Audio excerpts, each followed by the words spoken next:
This is the Everything 80s Podcast, episode 30, The Story of Jenga. Jenga, Jenga, Jenga. You take a block from the bottom and you put it on top. You take a block from the middle and you put it on top. That's how you build a tower. You just don't stop. You gotta build that tower putting blocks on top. And it teeters and it totters as you build it all up. It weebles and it wobbles, but you don't give up. You take a block from the bottom and you put it on top. You take a block from the middle and you put it on top. Till someone knocks it over and that's when you stop. But you start all over putting blocks on top.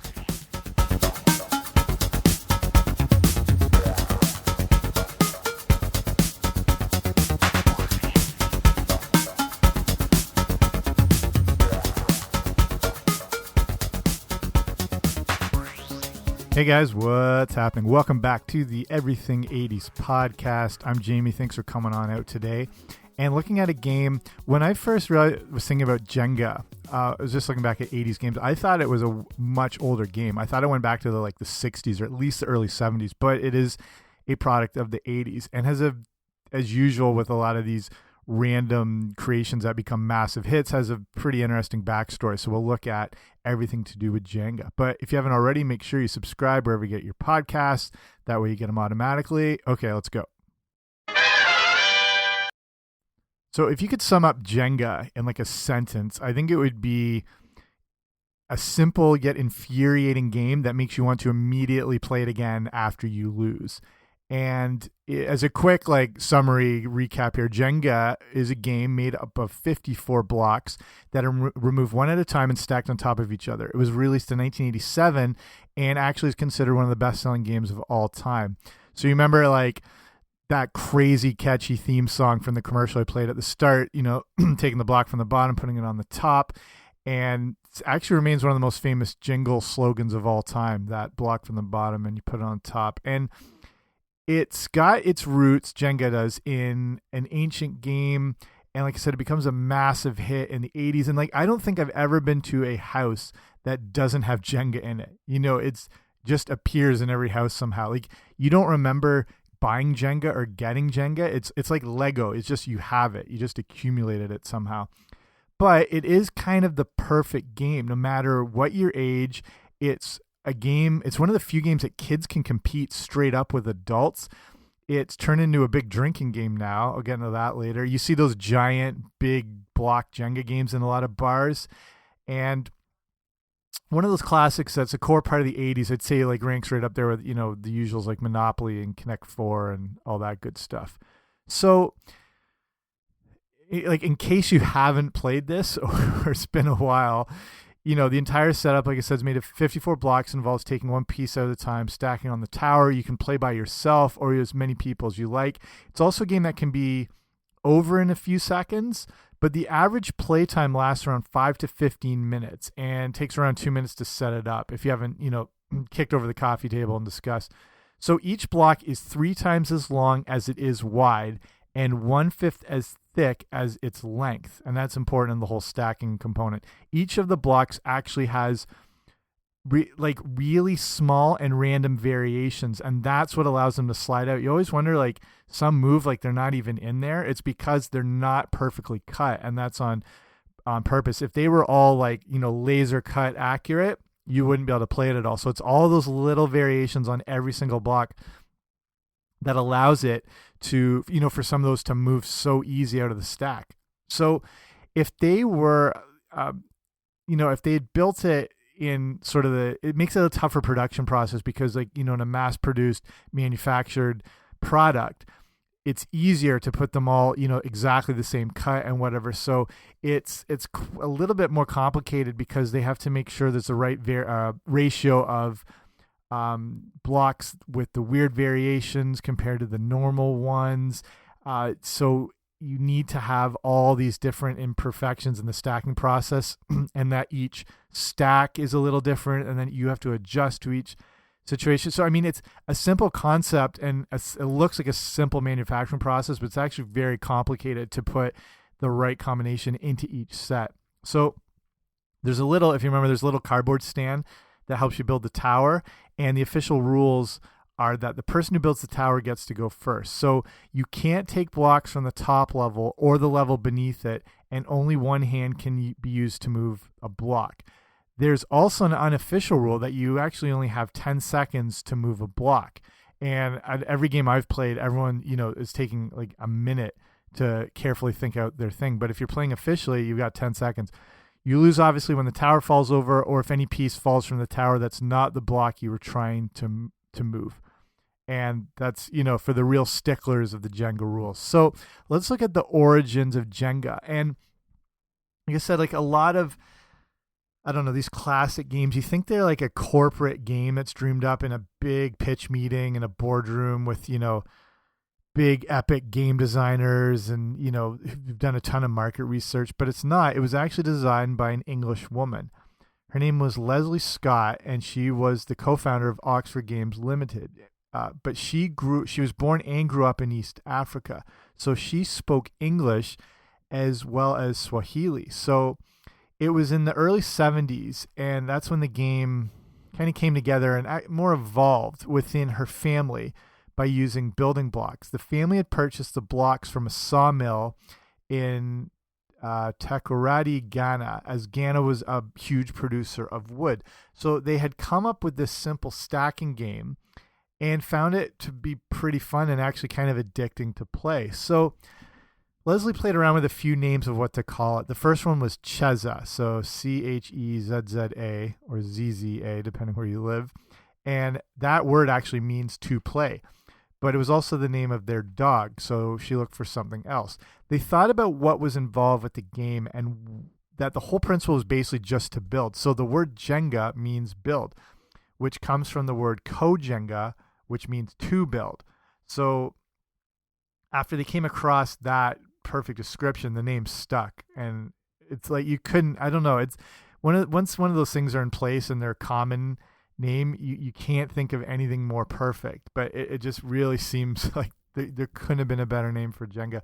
Some people think that it's an ancient African game, but it's not, and no such game exists. So it seems like it's such a simple concept that it must have been used for centuries before. But Scott researched everything, as well as living in Africa, and ultimately finds out it's a completely original game. It's like one of those.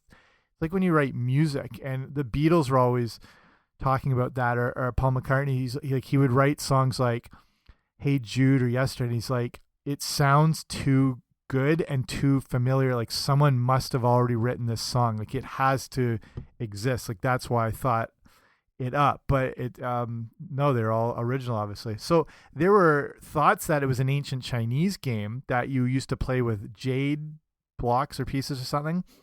But this seems to not, it seems to be the same case. There aren't any versions of this you can find.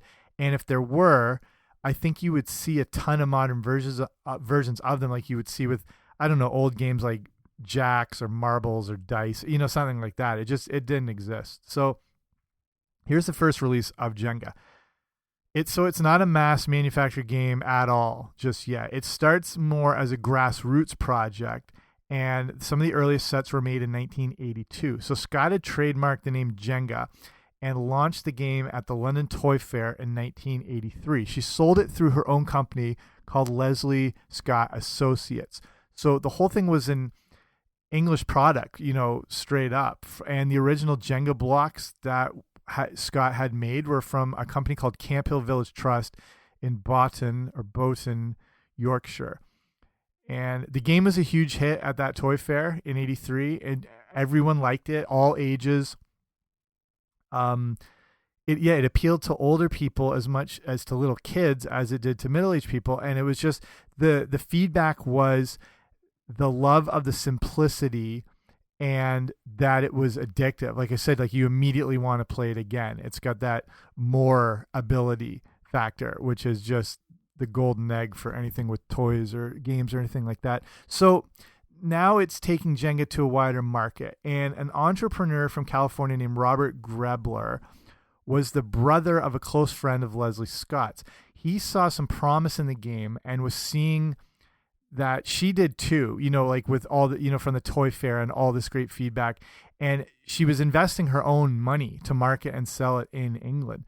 So she was certain it was something worthwhile to pursue and go like commit her life to this thing. And this guy, Robert Grebler, he picks up on that too. So he thought it would be a good fit in my country, Canada, at first for some reason, but thought since they're, we're all connected on the continent, probably the Americans would like it too. I'd say as much as like we differ from the Americans up here, cultural wise, we share pretty much everything. Like we're watching all the same, and as kids growing up, we were watching all the same programming, the same commercials, the same networks. We have our own Canadian networks, obviously, but all the things we want to watch, like we're watching the same movies, it's the same music or whatever. So if a kid in Canada likes something or a certain toy, it's pretty much gonna be the same as a kid in America or whatever. So they look at going full North American. So he gets the rights for Jenga from Leslie Scott for use in North America. So this is April of 1985. Later that year, she gave him the full world rights. So this Grebler guy would assign those world rights to Poconobe Associates, which was a company he put together. He was so certain of the potential in Jenga that he recruited two of his cousins to form this Poconobe, I think that's how you'd say it, Associates in 1985, to be able to increase the distribution of Jenga. This is like putting all your chips on the table. They're full on with this thing. So Poconobe Associates would then connect with toy company Erlin, and they would be the first to distribute Jenga in Canada. So I'm Canadian, as I've already mentioned, and I didn't know Erlin was a Canadian toy company until I was looking back at all this. I had no idea. I just assumed they were up there with the usuals like Hasbro and Mattel and whatever. But nope, straight up Canucks. So here's a problem in the early stages of launching this thing North American worldwide. Grebler was on board with the name Jenga. Leslie Scott obviously was, but the name was holding Erlin back a bit.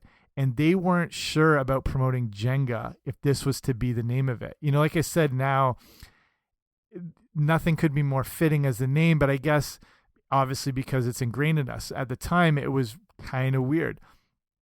The name Jenga didn't mean anything to anyone, and it did not indicate anything to do with or what this game was. It wasn't called like collapse or topple. Like it just that sort of descriptive word that's going to describe what's happening in the game, or like that verb, that action. Like you don't know what Jenga is.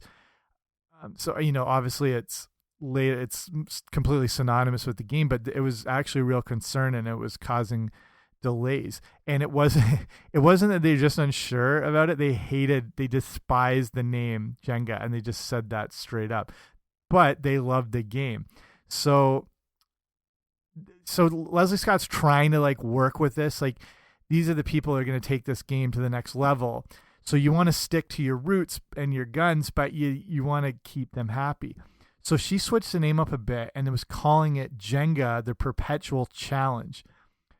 So now sounds good, but it's even more of an issue because dumb North Americans like me wouldn't even know what the hell perpetual meant. Like, I mean, for a higher class or, more sophisticated English person where they tend to have a much better vocabulary, see, I can't even say it. That would make sense there, but for the average, like I said, dumb kid, we don't know what that is.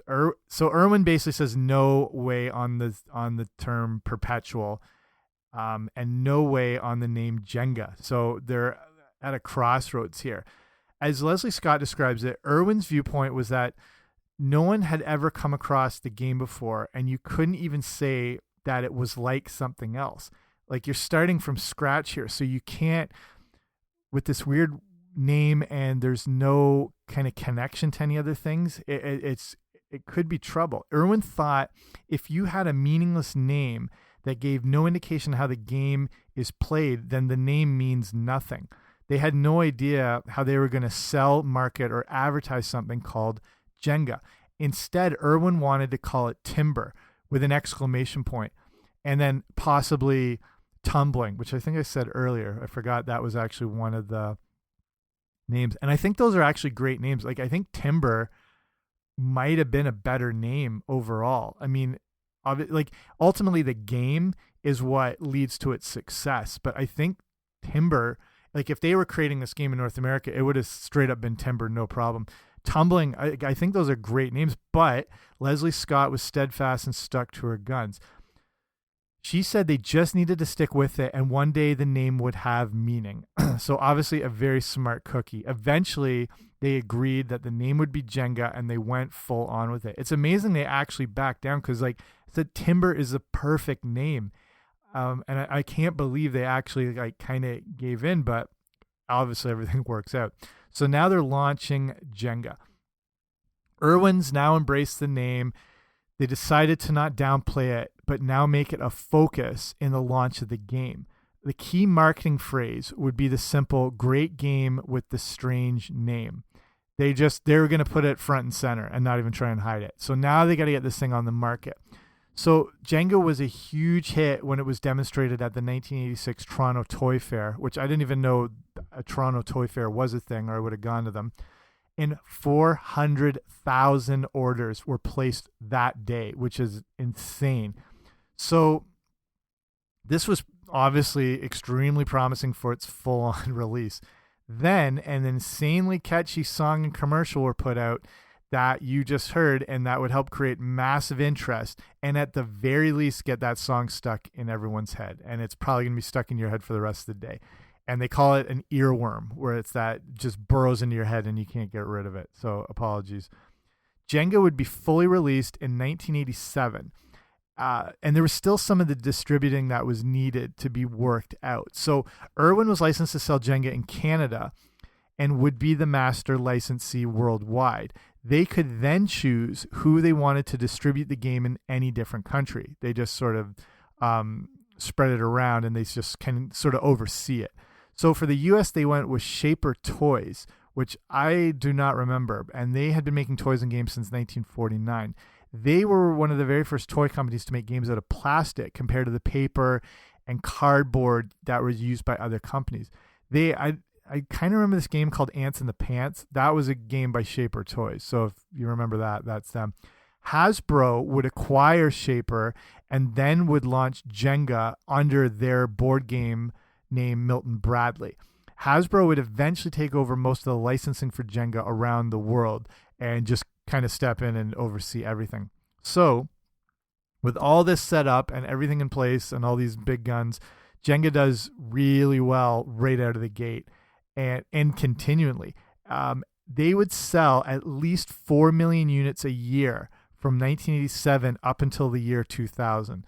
That is the ultimate in a hit, sustainable game or toy. The fact, like, if it comes out huge, awesome. Whether it's a flash in the pan or not, you're happy it was a success. If it consistently is doing the same numbers every year for like 2 decades, that's getting into monster hit territory.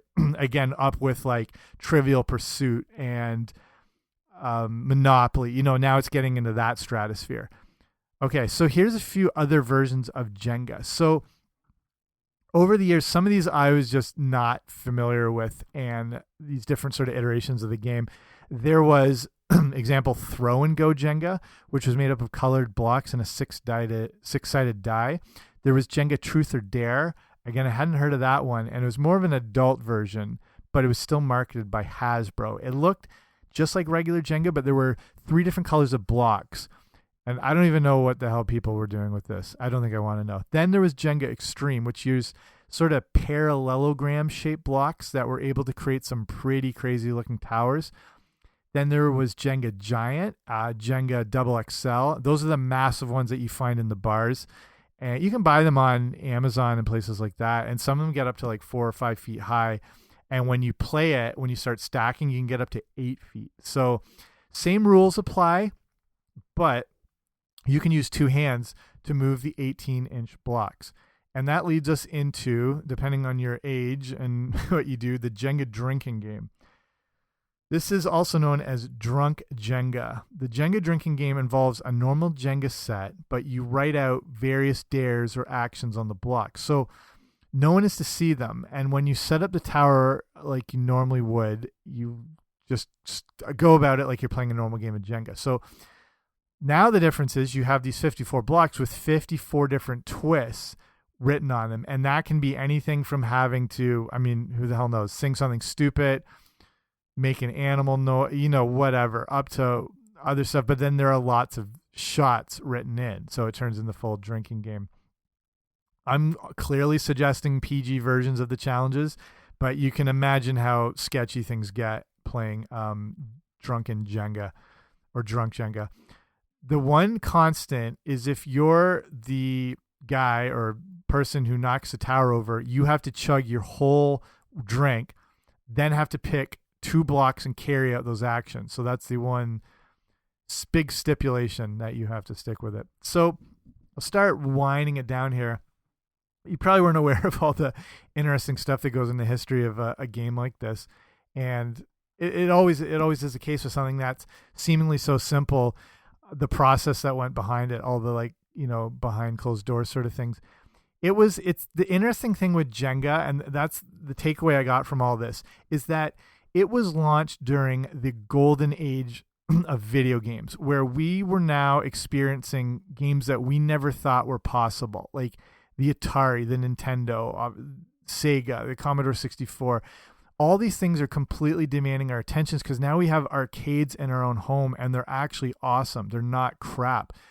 So, and then at the same time, the mid 80s, this is the toy explosion era. All these new toys and cartoons and things vying for our attention, but a simple game is still able to make an impact. And it's amazing, you know, going back to those core sort of fundamental, rustic kind of wholesome games are always going to be valuable. It's, you know, it speaks to its simplicity, but the playability was so good that even though we were, you know, have all these amazing new things in technology, there was something special about a tower of blocks. I don't know, you know, it goes back to our childhood or something. It must appeal to our inner toddler that we're fascinated by blocks and building something up and watching it fall over. So that'll never go away.